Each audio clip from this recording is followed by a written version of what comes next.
यहाँ मौजूद है, एक को बरकत दे, इनके खानदानों को बरकत दे, खुदा इनके बच्चों को बरकत दे, खुदा तेरा शुक्र हो, तेरी तारीफ हो, तेरी तंजीद हो।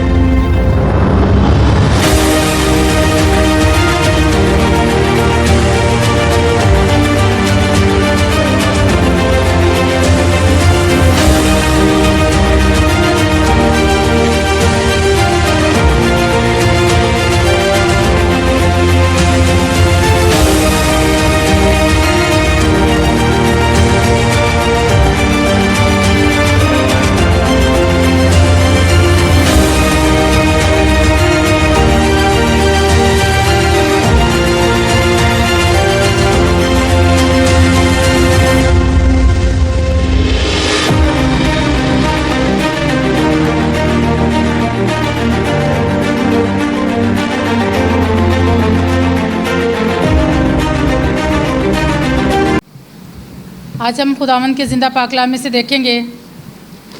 दानियल नबी की किताब, उसका छठा बाब और उसकी पहली 4 आयत। दानियल नबी की किताब, उसका छठा बाब और उसकी पहली आयत में लिखा है, दारा को पसंद आया कि मुमलकत पर 120 नाजिम मुकर्रर करे जो तमाम मुमलकत पर हुकूमत करें और उन पर 3 वज़ीर हों जिनमें से एक दानियल था, ताकि नाजिम उनको हिसाब दें और बादशाह खसारत ना उठाए। और चूँकि दानियल में फाजल रूह थी, इसलिए वो उन वज़ीरों और नाज़मों पर सबकत ले गया और बादशाह ने चाहा कि उसे तमाम मुल्क पर मुख्तार ठहराए। तब उन वज़ीरों और नाज़मों ने चाहा कि मुल्कदारी में दानियल पर कसूर साबित करें, लेकिन वो मौका या कसूर ना पा सके, क्योंकि वो दयानतदार था और उसमें कोई ख़ता या तकसीर ना थी। पाकलाम का पढ़ा और सुना जाना हम सबों के लिए बायस बरकत हो। आज हमने जो हवाला पाकलाम में से देखा है वो दानियल नबी की किताब में से है, और हम देखते हैं कि दानियल नबी की किताब जो है उस वक्त लिखी गई जब यहूदी जो थे वो एक बुत परस्त बादशाह के मुताहिद जो है उसका जुल्म सितम जो है वो बर्दाश्त कर रहे थे। और यहाँ पर हम दानियल के बारे में देखते हैं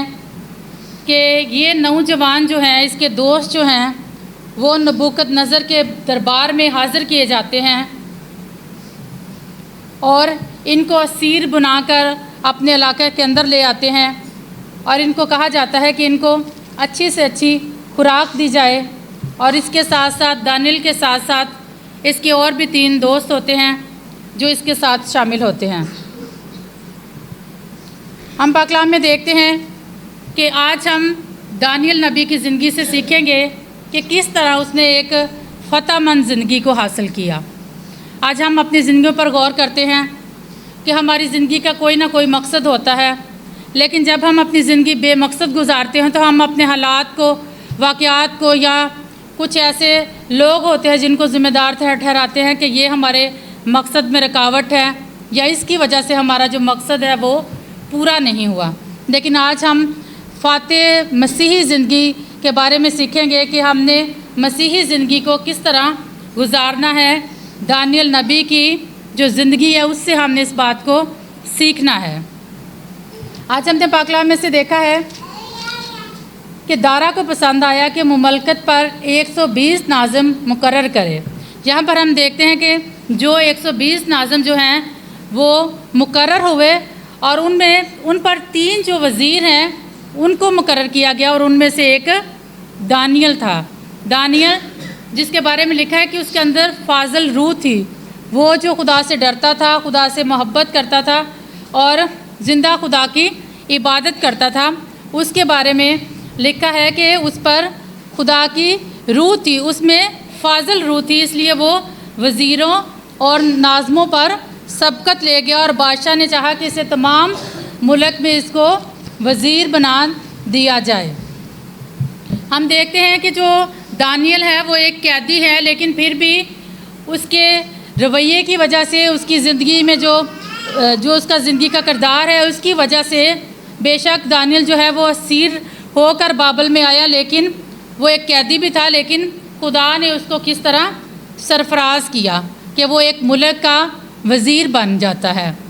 अगर हम चाहते हैं कि अगर खुदा हमें सरफराज करे, जो हमारे अंदर खामियां हैं वो दूर हो जाएं, तो हमने भी जो दानियल की ज़िंदगी के अंदर बातें हैं उन बातों को अपनी ज़िंदगी में रखना है, ताकि खुदा हमें भी सरफराज करे जिस तरह खुदा ने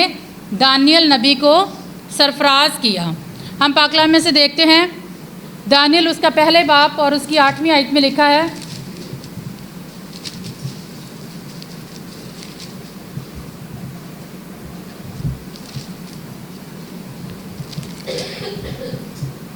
लेकिन दानियल ने अपने दिल में इरादा किया कि अपने आप को शाही खुराक से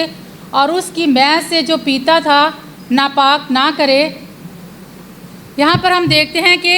दानियल और उसके जो दोस्त हैं उन्होंने उस शाही खुराक को जिसमें मैद थी, उन्होंने कहा कि हम इस खुराक को जो हमारे लिए नापाक है हम इसमें से कभी भी कुछ नहीं खाएंगे। और बेशक वो मुश्किलात के अंदर हैं, वो ग़ुलामी के अंदर हैं, लोग उनको कह सकते हैं कि ज़बरदस्ती भी खिला सकते हैं, लेकिन उन्होंने उस खुराक से, उस जो रोटी थी या मैद थी उससे उन्होंने कहा कि हम इस शाही खुराक को हरगिज़ नहीं पीते, हम नापाक चीज़ को नहीं पिएंगे। क्योंकि बेशक उस वक्त वो मुश्किलात में थे, लेकिन फिर भी उन्होंने अपनी ज़िंदगी से, अपने किरदार से इस चीज़ को बयान किया कि हम कभी भी नापाक चीज़ नहीं खाएंगे। उन्होंने उस खुराक का, उस चीज़ का इनकार किया और हम देखते हैं कि वो साग पाक खाते रहे और इसी तरह वो बादशाह के हजूर हाज़िर हुए। उन्होंने मुकम्मल तौर पर, बेशक आज हमने भी अपनी ज़िंदगी पर गौर करना है कि हमें भी जो है खुदा गुनाह से दूर लाना चाहता है, लेकिन हम भी दुनिया में रहते हुए दुनिया की दलदल में, दुनिया की आलूदगी के अंदर, जो गुनाह की आलूदगी है हम उसके अंदर बढ़ते चले जाते हैं। लेकिन क्या है, जिस तरह दानियल ने अपने आप को पाक रखा, नापाक चीज़ को नहीं खाया, बल्कि उसने क्या किया, साग पात पर गुजारा किया। तो क्या है कि अब आज जो हैं हम आज़ाद हैं, हम फैसला कर सकते हैं कि हमने अपने आप को दुनियावी जो बातें हैं, दुनियावी जो सोचें हैं, उससे हमने अपने आप को अलहदा करना है जो हमें नापाक चीज़ें करती हैं। तो तब ही जब हम ऐसा करेंगे तो हम एक फ़तेहमंद ज़िंदगी जो है वो गुजार सकते हैं। हम देखते हैं कि पतरस रसूल के पास जब एक बहुत बड़ी चादर में बहुत सी चीज़ें आती हैं तो वो फरमाते हैं कि मैंने कभी भी कोई हराम चीज़ या नापाक चीज़ नहीं खाई। लेकिन आज हम देखते हैं हमारे घरानों के अंदर हम बहुत सी ऐसी चीज़ें इस्तेमाल कर जाते हैं जिनकी हमें इजाज़त नहीं होती, जो नापाकी के ज़ुमरे में आती हैं कि ये चीज़ें जो है वो इंसान को नापाक करती हैं। जितने अगर हम गलत बोलते हैं, झूठ बोलते हैं, किसी की चुगली करते हैं, तो ये सारी जो चीज़ें हैं वो हमारे मुंह को, हमारे बदन को, हमारी रूह को ख़राब करती है, नापाक करती है। हमने इन चीज़ों को अपने बदनों से, अपने जहनों से, अपने दिलों से दूर करना है, ताकि हम दानियल की तरह अपने जिस्म को नापाक चीज़ से दूर रखे, जिस तरह उसने अपने बदन को नापाक चीज़ से दूर रखा।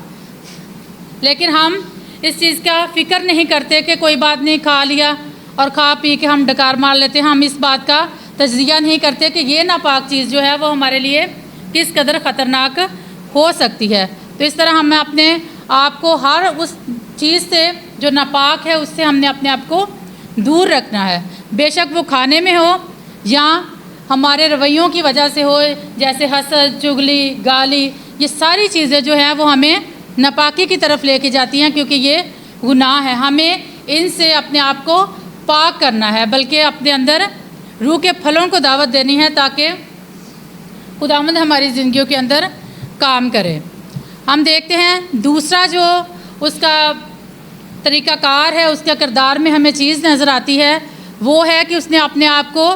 बेइल्ज़ाम रहना, अपने आप को उसने बेइल्ज़ाम रखा। हम देखते हैं, अभी हमने जो हवाला पढ़ा है इसमें हम देखते हैं लिखा है कि तब उन्होंने कहा कि हम दानियल को और उसके खुदा की शरीयत के सिवा किसी और बात में कसूरवार ना पाएंगे। वो लोग जो दानियल से हसद करते थे, वज़ीर, नाज़िम, जितने भी लोग थे, जब उसको वज़ीर बना दिया गया तो वो लोग जो थे वो उससे हसद करने लगे। اور وہ اس میں قصور ڈھونڈنے لگے کہ ہم کوئی اس میں قصور پائیں گے تو اس پر قصور ثابت کریں گے تاکہ بادشاہ جو ہے وہ اس کے عہدے سے ہٹا دے۔ لیکن پاک کلام میں لکھا ہے کہ کیونکہ وہ دیانت دار تھا، اس میں کوئی بھی قصور جو ہے ان لوگوں کو کوئی بھی قصور جو ہے وہ نظر نہیں آیا۔ آج ہم اپنی زندگی پر غور کرتے ہیں کہ ہم نے اپنی زندگیوں کو بے الزام رکھنا ہے تاکہ کوئی بھی ہمارے اندر کوئی بھی قصور جو ہے وہ نہ پا سکے۔ ہم ابلیس کو موقع نہ دے کہ وہ ہماری زندگیوں سے کوئی قصور، کوئی الزام دے کر ہمیں معاشرے کے اندر بھی بدنام کرے۔ ہم نے اپنے آپ کو پاک رکھنا ہے، اپنے آپ کو بے الزام رکھنا ہے تاکہ کوئی بھی ہمارے اوپر جو ہے وہ ہمیں قصوروار نہ ٹھہرا سکے۔ بلکہ ہم جب دیکھتے ہیں دانیل نبی کی زندگی پر تو اس کے اندر دیانت داری تھی اور کوئی بھی لوگ جو تھے کوئی بھی اس میں کوئی بھی قصور نہ پا سکا۔ اور تیسری بات ہم دیکھتے ہیں کہ وہ دعا اور عبادت جو ہے وہ آزمائش میں بھی کرتا رہا۔ جب ہم دیکھتے ہیں دانیل کی کتاب اس کے 6 باب اور اس کی 10ویں آیت میں دیکھتے ہیں، اور جب دانیل نے معلوم کیا کہ اس نوشتہ پر دستخط ہو گئے تو اپنے گھر میں آیا اور اس کی کوٹری کا دریچہ یروشلم کی طرف کھلا تھا۔ وہ دن میں 3 مرتبہ حسب معمول گھٹنے ٹیک کر خدا کے حضور دعا اور اس کی شکر گزاری کرتا رہا۔ ہم پر جب کوئی مصیبت آتی ہے، پریشانی آتی ہے تو ہم اپنے آپ کو جو ہے روحانی طور پر کمزور کر لیتے ہیں، لیکن ہم دانیل کی زندگی سے اس بات کو سیکھتے ہیں کہ جب اس کو اس بات کا پتہ چلا، جو اس کے مخالفین تھے انہوں نے بادشاہ سے اس بات کی اصلاح کر لی کہ کوئی بھی 30 دن تک بادشاہ کے علاوہ کسی کو بھی سجدہ نہیں کرے گا، کسی کی بھی عبادت نہیں کرے گا۔ جب اس کو اس بات کا پتہ چل گیا تو وہ اپنے گھر میں جاتا ہے اور 3 مرتبہ حسب معمول گھٹنے ٹیک کر خداوند کے حضور دعا کرتا ہے، اس کی شکر گزاری کرتا ہے۔ بے شک حالات اس کو پتہ ہے کہ میرے لیے بہت مشکلات میں ہیں، پریشانی کی عالم میں ہے، لیکن پھر بھی وہ اپنے خدا کے ساتھ وفادار ہے، وہ اپنے خداوند کی شکر گزاری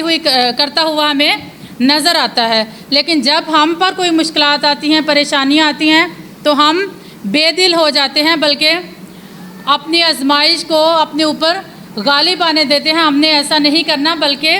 ہم نے زندہ خدا کے آگے ہی جھکنا ہے۔ ہماری جتنی بھی مشکلات ہیں، پریشانیاں ہیں، جب ہم زندہ خدا کے آگے جھکیں گے، جس طرح خدا نے دانیل نبی کو شیروں کی مان سے بچا لیا، خدا ہمیں بھی مشکلات سے، پریشانیوں سے نکالنے کی قوت اور قدرت رکھتا ہے۔ کیونکہ پاک کلام میں ہم دیکھتے ہیں کہ پاک کلام میں لکھا ہے کہ جب تم خداوند اپنے خدا کی عبادت کرو گے تو وہ تمہارے روٹی اور پانی پر برکت دے گا اور تیرے بیچ میں سے بیماری کو دور کرے گا۔ یہ تب ہی ہوگا جب ہم سچے دل کے ساتھ خداوند کی عبادت کریں گے، خداوند کے حضور جھکیں گے اور خداوند سے مدد کو مانگیں گے۔ اس کے بعد پھر ہم دیکھتے ہیں کہ ہم نے ہر وقت جو ہے وہ اپنا دھیان ہے جو خدا کے زندہ پاک کلام پر رکھنا ہے۔ جب ہم خداوند کے زندہ پاک کلام پر اپنا دھیان رکھیں گے تو ہم پھر ہی کامیاب ہو سکتے ہیں، کیونکہ پاک کلام میں لکھا ہے کہ شریعت کی یہ کتاب تیرے منہ سے نہ ہٹے، بلکہ دن اور رات تجھے اسی کا دھیان ہو، تب تو جب اس پر جو لکھا ہے اس پر عمل کرے گا تو تجھے اقبال مندی کی راہ نصیب ہوگی اور تو خوب کامیاب ہوگا۔ یہ ہمیں ایک فارمولہ بتا دیا گیا ہے کہ جب ہم خداوند کے کلام پر دھیان کریں گے، اس کی باتوں پر عمل کریں گے، جو اس کے اندر واقعات ہیں، جو بھی تمثیلیں ہیں، جو بھی کردار ہیں، ان سے ہم کچھ نہ کچھ سیکھتے ہیں۔ وہ ہماری روشنی کے لیے ہیں، وہ ہماری نصیحت کے لیے ہیں، تاکہ ہم ان کو پڑھیں اور اپنی زندگیاں اس طرح سے گزاریں۔ پھر ہم دیکھتے ہیں کہ ہر مسیحی کو مرد رویا ہونا چاہیے، جس طرح دانیل کے بارے میں ہم دیکھتے ہیں کہ دانیل جو تھا وہ مرد رویا تھا، اس کا ایک ویژن تھا جو وہ اپنے ساتھ لے کر چلتا ہے۔ دانیل 1 باب اور اس کی 17ویں آیت میں لکھا ہے، تب خداوند نے ان 4 جوانوں کو معرفت اور ہر طرح کی حکمت اور علم میں مہارت بخشی، اور دانیل ہر طرح کی رویا اور خواب میں صاحب فہم تھا۔ اس کی زندگی میں ایک رویا تھا، ایک نشان تھا، ایک گول تھا جس کی اس کی زندگی میں ایک اہمیت تھی۔ وہ جس گول کو لے کر چل رہا تھا اس سے وہ پیچھے نہیں ہٹا، اپنے ٹارگٹ سے وہ کبھی بھی پیچھے نہیں ہٹا۔ اگر اس کی زندگی بے مقصد ہوتی تو وہ کبھی بھی وزیر نہ بنتا۔ آج ہم نے بھی اپنی زندگی کا ایک مقصد بنانا ہے کہ خدا نے مجھے اس دنیا میں کیوں بھیجا ہے۔ ہم نے ان گولز کو، ان نشانات کو لے کر ساتھ چلنا ہے تاکہ ہم خداوند کی بتائی ہوئی رویا کے مطابق اپنی زندگی کو بسر کر سکیں۔ جب ہم ایسا کریں گے تو خداوند ہمیں ضرور ہے کہ برکت دے۔ آج ہم نے دانیل نبی کی زندگی سے جن باتوں کو سیکھا ہے، ہم نے اپنی ان باتوں کو اپنی زندگیوں میں عمل میں لانا ہے، اپنے گھرانوں کے ساتھ شیئر کرنا، اپنے بچوں کے ساتھ شیئر کرنا۔ جس طرح دانیل نبی نے اپنے آپ کو بے الزام رکھا، ناپاکی سے دور رکھا اور عبادت اور دعا میں مشغول رہا۔ جب اس پر مشکلات آئی، پریشانیاں آئیں، لیکن وہ اپنے خدا کے ساتھ وفادار رہا اور وہ خدا کے حضور جھکتا رہا۔ تو کیا ہوا کہ ہم دیکھتے ہیں کہ جب وہ شیروں کی مان میں ہمیں نظر آتا ہے تو وہاں پر کیا ہے کہ خدا جو ہے، جو دانیل سے پیار کرتا ہے، اس نے شیروں کے منہ کو بند کر دیا، جن کی فطرت جو ہے وہ کبھی بھی تبدیل نہیں ہوتی۔ لیکن یہاں پر ہم دیکھتے ہیں کہ خدا نے شیروں کی جو فطرت ہے، جو اس کی نیچر ہے، اس کو تبدیل کر دیا، جن کا کام کھانا ہوتا ہے۔ لیکن خدا نے وہاں پر کیا ہے کہ شیر کی جو فطرت ہے، وہاں پر ہم نے شیر کی فطرت کو تبدیل ہوتا ہوا دیکھا کہ خدا نے ان کی فطرت کو تبدیل کر دیا اور انہوں نے دانیل کو، شیروں کی مان کے اندر دانیل جو ہے وہ محفوظ رہا، کیونکہ وہ خداوند کے ساتھ وفادار تھا۔ خدا کی روح جو تھی، فاضل روح جو تھی، وہ اس کے اندر کام کرتی تھی، جس کے وسیلہ سے وہ خوابوں کی تعبیر کرتا، جس کے وسیلہ سے وہ فیصلہ جات کرتا، جس کے وسیلہ سے وہ اپنی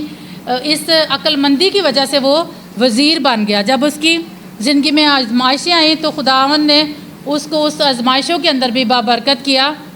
جب ہماری زندگیوں میں بھی یہ باتیں ہوں گی، ہم اپنے آپ کو پاک رکھیں گے، بے الزام رکھیں گے، آزمائشوں میں خداوند کے ساتھ چلتے رہیں گے، ہماری زندگی کے اندر کوئی رویا ہوگی، تب ہی ہم ایک فاتح مند زندگی گزار سکتے ہیں۔ خداوند اس کلام کے وسیلہ سے آپ سبوں کو بڑی برکت دے۔